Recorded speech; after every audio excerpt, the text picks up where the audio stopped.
Welcome to another episode of the Online Prosperity Experience podcast. You're about to hear your host, Prosper Taravinga's powerful digital marketing strategies and actionable tactics that you can use right now. Prosper has helped more than 50,000 people from over 10 countries to create meaningful businesses that are profitable and enjoyable. Listen to this podcast so that you too can build your own business with less stress and overwhelm. Let's get started.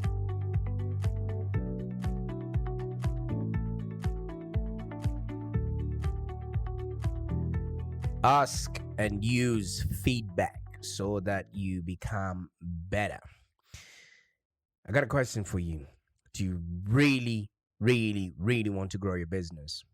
If so, you should start by listening to your customers, to your stakeholders, to people that you speak to, because feedback from people who either visit your website or people that are buying products and services from you can actually help you make smart decisions about creating content, products that will actually help you build a business that's profitable and enjoyable.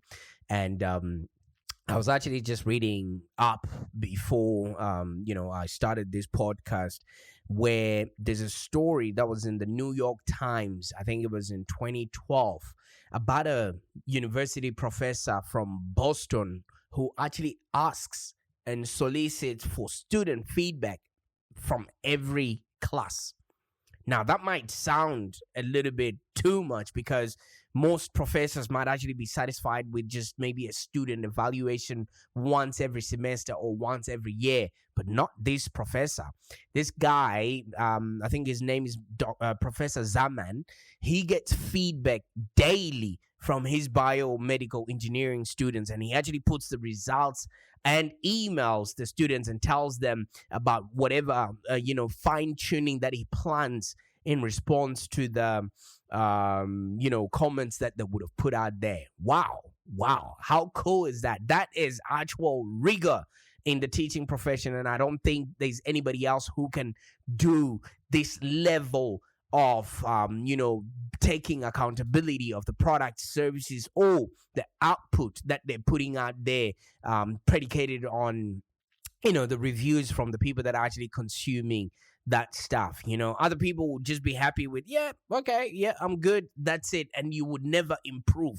How are you going to know when you're actually hitting the nail, on the head? And you can actually start thinking to yourself, wait a minute, is this relevant maybe for coaches or consultants? Because I also maybe sometimes try after every phone call that I have, to just ask, so what do you think of our call today? All right. When somebody comes to you, they have questions they might have, that they might have wanted to answer, and the call goes another way and they walk away without having their questions answered. Okay. So when you ask for feedback, you're literally asking the person, did we actually satisfy the need for the call today?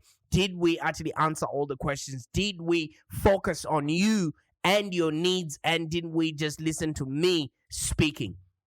How powerful would that be when you actually solicit for these sort of feedback and then fine-tune your products and services so that you can literally provide for and relate to the people you're going to be demanding money off of? I mean, although this definitely sounds like more work and it actually creates maybe, operational, nightmares. But I think, Professor Zaman's students must actually love the fact that he is focusing on the outcomes. He is focusing on improving, because every time somebody tells you, to improve on something, and then you come back having improved, they feel listened to, they feel heard, they feel like they're part of the process, and they get very engaged, because not a lot of people are being listened to, in their homes. Not a lot of people are being listened to in their business, or the people that we are reaching out to, especially executives within their businesses, they are surrounded by yes men and yes women who just listen to whatever they say and don't give feedback, to help, our clients improve. So if you're going to take on what Professor Zaman does, you're basically focusing on the client and what the client views as critical to them.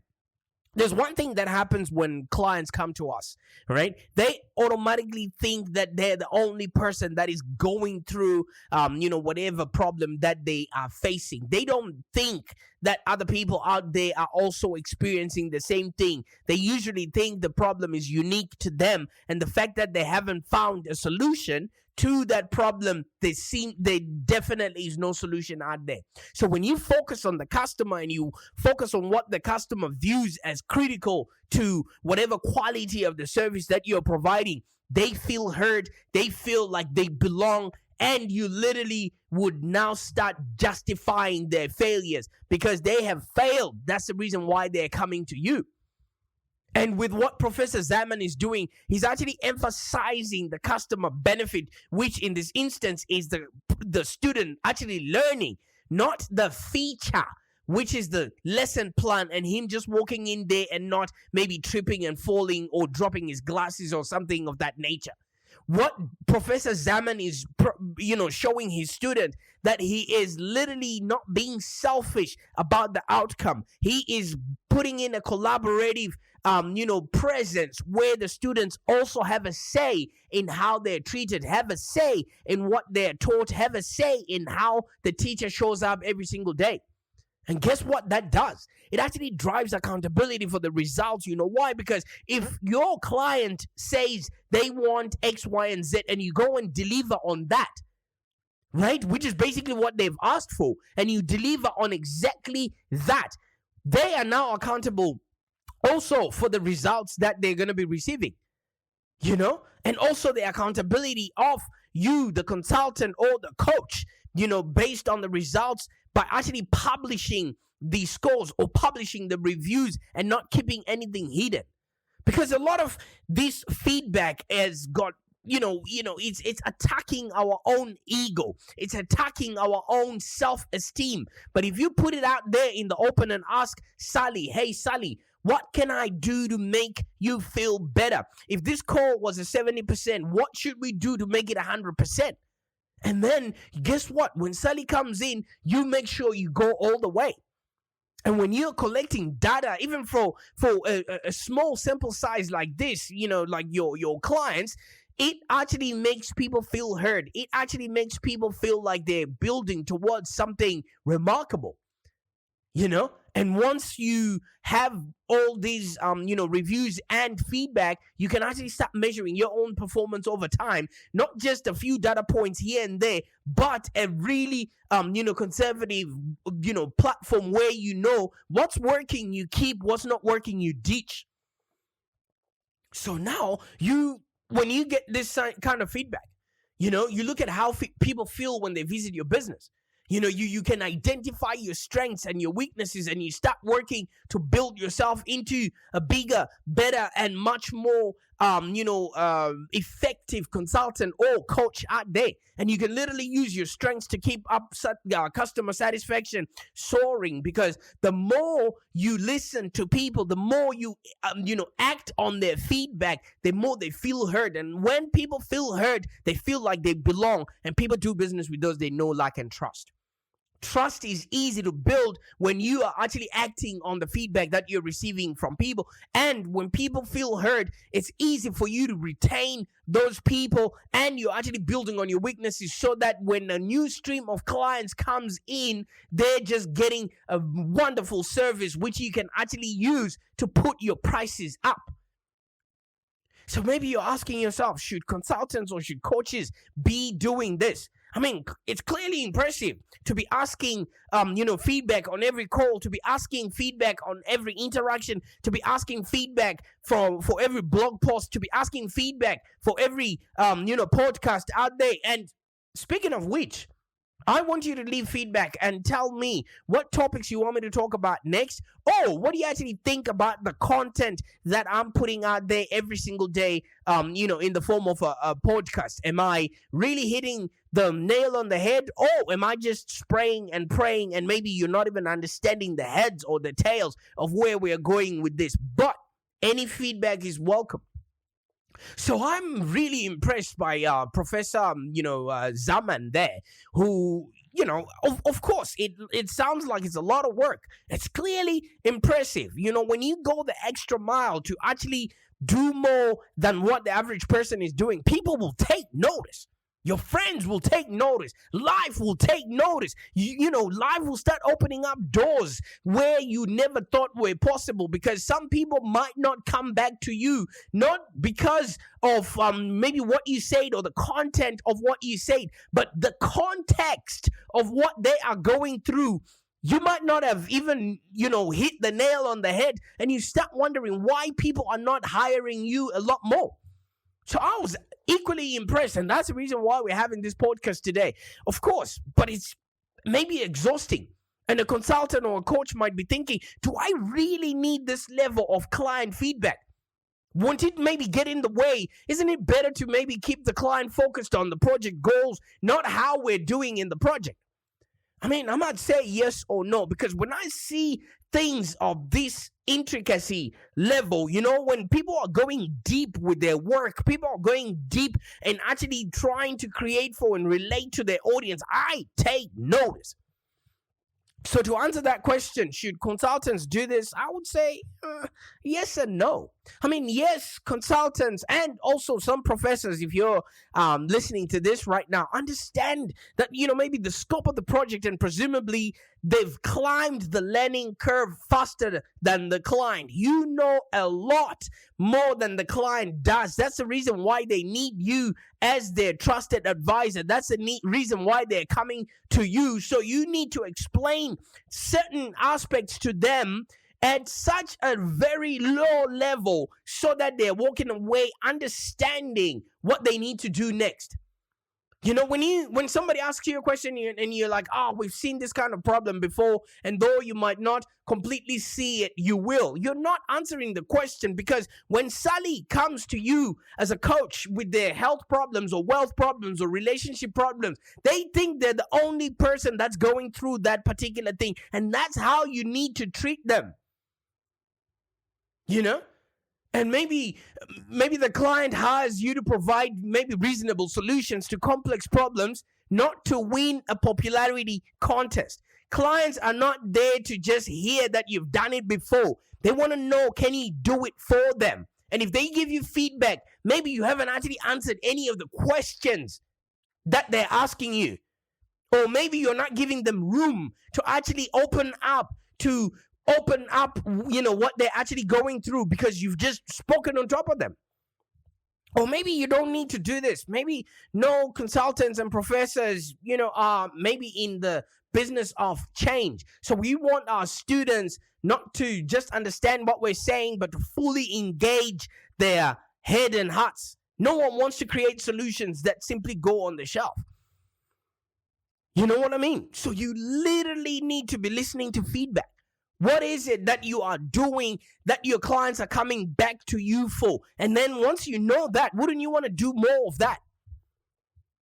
I mean, there's several ways that you can use feedback to actually grow your company. But first, I mean, let's maybe look at some common types of feedback and show where you can actually get this and how you can use it to actually enhance your business. But the first thing you need to do is listen and implement on the feedback.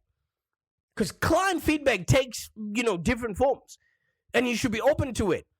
Okay? And be able to pick up on the clues, because some people might not know how you actually get the result. And that fact that they don't know doesn't necessarily mean that they don't have an idea or a clue of what that needs to happen. So maybe the client might have a few edits. What edits did the client have on the draft document that you gave her? How can you make them understand? How can you make it easier for them to do business with you? That usually is feedback. When people don't know how to respond back to you, that's feedback in and of itself.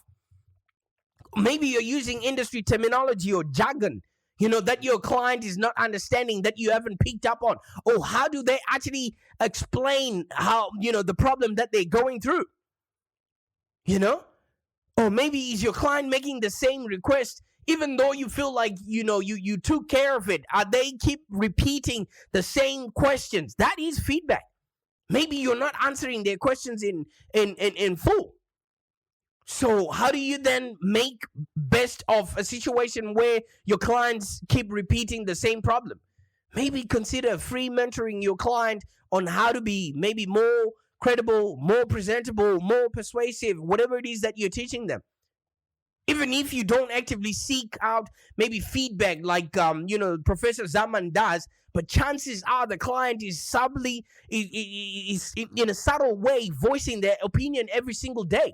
Are you taking note of what they're going through? Are you taking note of their journey? Are you being empathetic to really understand why did they come to you and why are they staying? And if your client is not giving you feedback, that's feedback. Because maybe you haven't given them a safe space for them to feel comfortable to talk to you. So how do you then solicit or maybe ask for this feedback? You want to create a safe environment. You want to create an environment where your clients, your students, people that are receiving your training, your information, or your expertise know that feedback is welcome. Do you actually stop to listen and implement on the feedback? Because people will also take notice. Maybe they give you feedback in a subtle manner and then they wait to see if you actually took notice. If you don't, then you've already shut them down. So you want to coach and guide them on what feedback is most useful and how you will be able to implement on what they have told you. How can I best help you? Because if you ask somebody, how can I sell to you? How can I help you? How can I speak to you? What methods work for you? And then they tell you that information and you don't utilize it. Guess what? You literally cutting ties with that person. All right. Do they want a short note? Do they want a text? Do they want an email? Whatever it is, make sure that you follow up on what you've asked from them. And then you act on that feedback. Because the worst thing that you want to do is ask for advice and constantly ignore it. Because then you now just become an ask hole. Somebody who just asks and never actually takes note of that information and makes use of it so that you're actually making somebody else's life better. Because if you're not making someone else's life better as a coach, consultant, or small to medium business owner, why are you in business in the first place? So you want to maybe create dialogue. So you're giving them a feedback back too. So you create a feedback loop. All right. I think it was Gary Vaynerchuk who wrote the book Jab, Jab, Hook. All right. Jab, jab, right hook. If you give somebody feedback, allow them to also give you feedback so that it's not like you're speaking at them, but you're speaking with them. Ask yourself, how are you actually getting feedback from your clients? And sometimes people are afraid to give that feedback. You need to know where to find this feedback.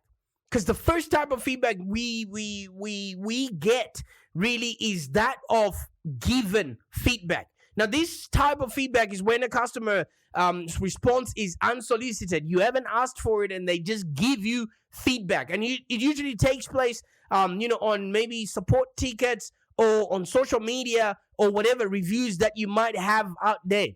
All right? You don't have to go on looking for this given feedback. It will find you. Are you making it easy for people to, say certain things to you that you can improve on your services? Say certain things, that you can work on in order to, create a business that's profitable and enjoyable. And then pretty much that given feedback, if you don't act upon it, people are not going to try and help you out. All right? Because when people are already supporting your business, guess what? They don't want you to fail. They are going to do everything they can in order to support you and to actually work with you. I've got a client of mine that is very, very, good at referring business to me. And sometimes he gives me feedback when maybe my emails are too harsh, or my emails are too salesy, or if my emails are actually not reaching him. He's always letting me know all of those things. If I don't act on that information, if I don't act on responding back and thanking him for that feedback, do you think he's going to go out of his way to give me that feedback, which is not going to benefit him, but it's actually helping me grow my business, connect with my clients, and actually serve better, and improve the way that I show up in the marketplace. So look out for instances like that. So and we've been talking about requested feedback, like how Dr. Zaman is requesting the feedback from his students. I mean, as the name implies, this form of feedback occurs when you actually send maybe an email or maybe a pop-up response asking the people that are using your service to review your product or your service, and you have to put in a little bit of work there by creating the forms, creating the email templates, or giving them a link for where to actually send the testimonial or the review. And you actually have to make it easy for them so that they're not going out there looking for these places for them to leave a review for you.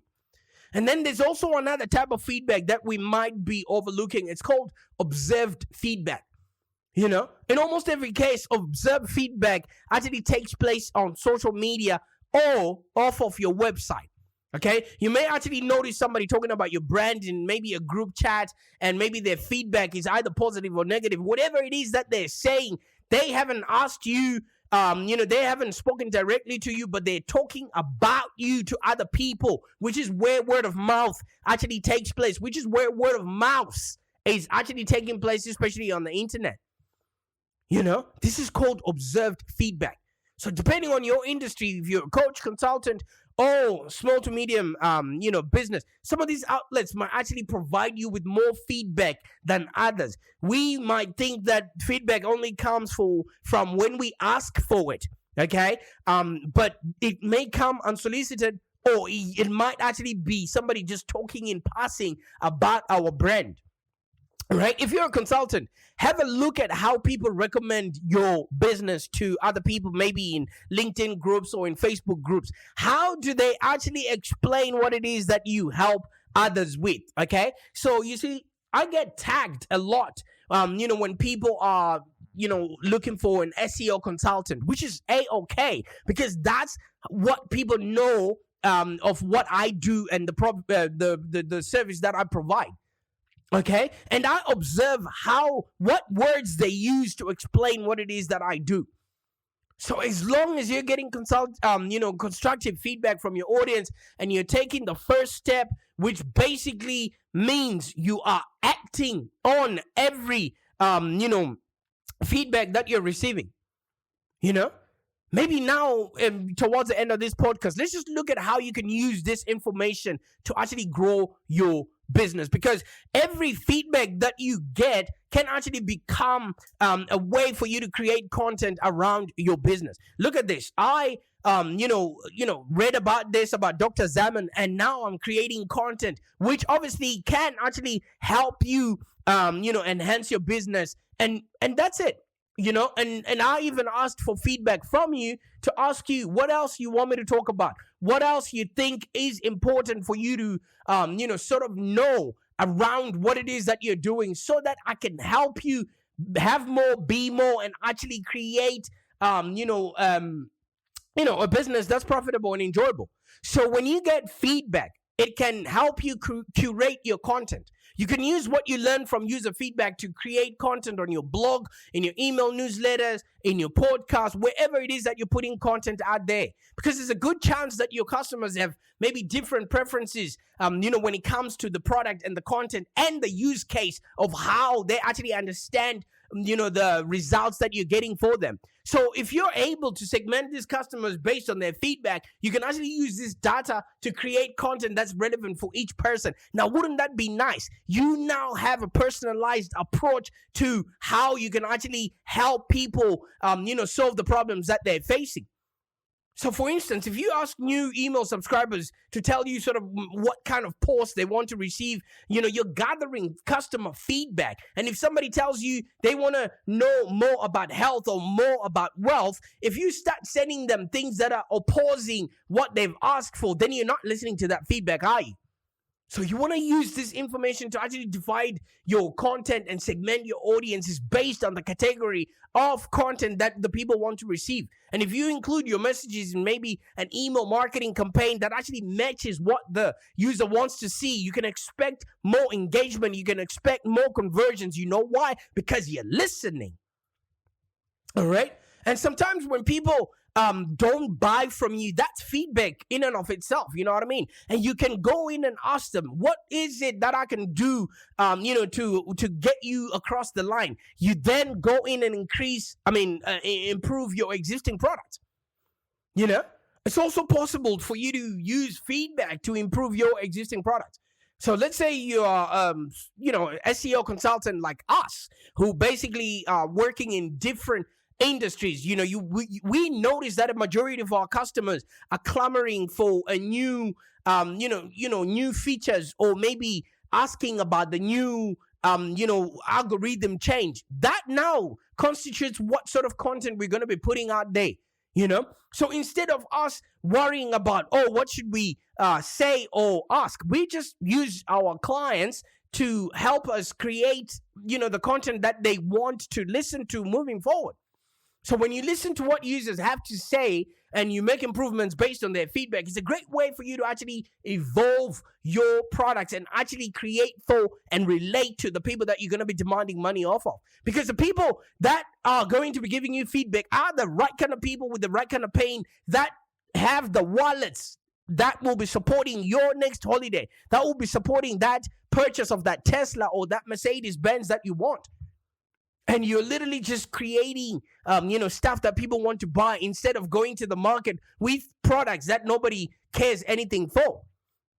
And once you are really helping people, you increase your retention rate, because why would people want to go anywhere else?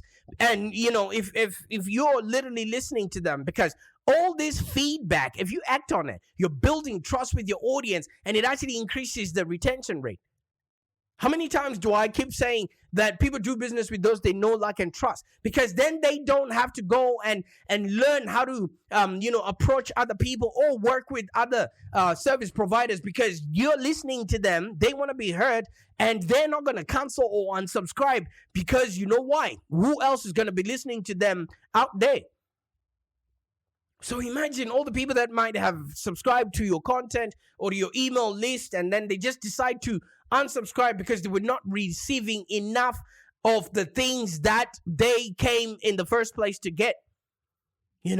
So as your business grows, you're going to have to gather more feedback and continue to expand. Listen to what people are saying. Listening to your audience will naturally grow, your business, and it will draw more users to your site as you actually maybe, accumulate positive written reviews and word of mouth praise. Because if you're doing stuff that people actually care about, they will sing, their praises out there. They will talk about, you at a barbecue, and you no longer have to go out there, ringing, clients and prospects that are hanging up on you or sending out thousands of emails, because you don't know what people are looking for or what they are going through that they might want to buy from you.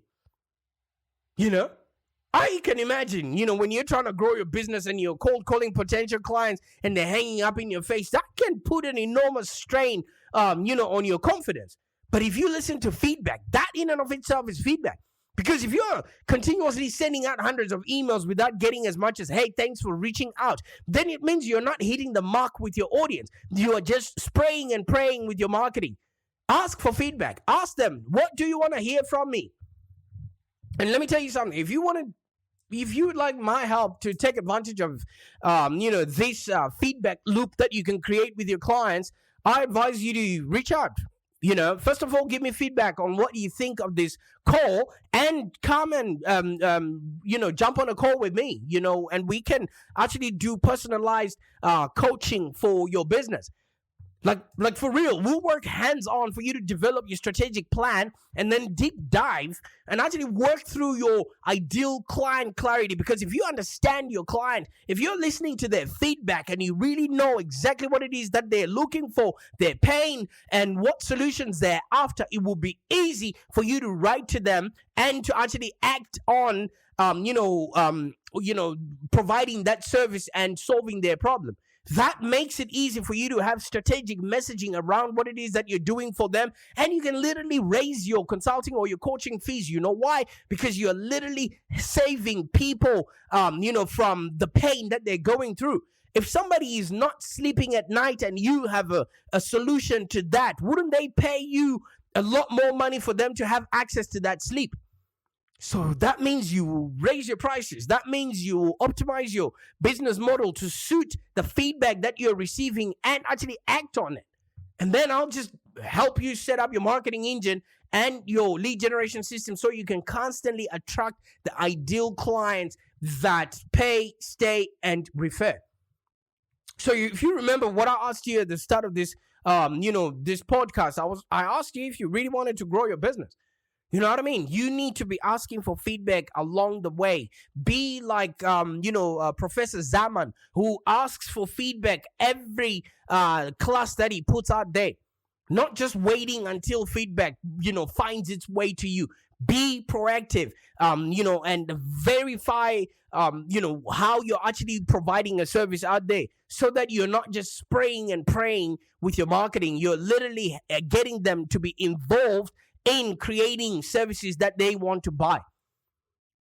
So if you really want to grow your business, start by listening to what your clients has to say, because feedback from people that are actually visiting your website can help you make smart decisions about your content, about your website, about your blogs, about whatever it is that you're putting out there, so that you're not spraying and praying with your marketing. You're literally promoting your products and services and growing your brand. I can't wait to see what you do with this information today. Bye for now.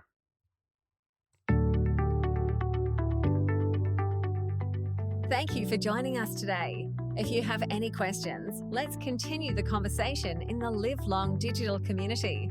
Become a Live Long Digital community member today. This community is for ambitious entrepreneurs and small business owners with the drive to take control of the future of their businesses and achieve huge success without stress and overwhelm. As you heard, Prosper can help you by teaching you marketing strategies that work. So look no further than the Live Long Digital community of entrepreneurs and highly successful business owners. Join our community today.